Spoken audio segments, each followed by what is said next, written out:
Welcome to the Learning Pines YouTube. We hope this video helps. In this video, I will explain how to make a voucher in Tally Prime. First, open Tally Prime and navigate to the gateway of Tally. From there, select the Vouchers option. You will then need to choose the specific voucher type that accurately matches your transaction, such as a payment, receipt, or journal voucher. This initial step is crucial for accurate record keeping and proper categorization of all your financial entries. Once you have selected the voucher type, proceed to enter the transaction details. Begin by specifying the correct date and the unique voucher number. Next, carefully select the appropriate ledger accounts involved in the transaction, ensuring they are correctly debited and credited.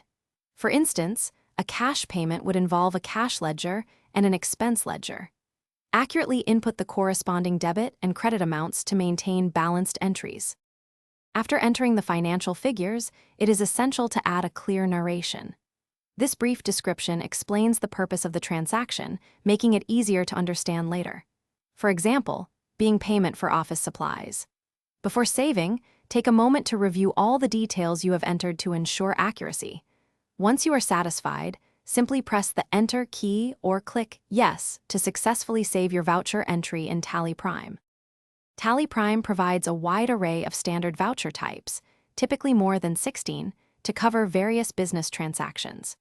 You have the flexibility to customize these existing types or even create entirely new ones to suit your specific accounting needs.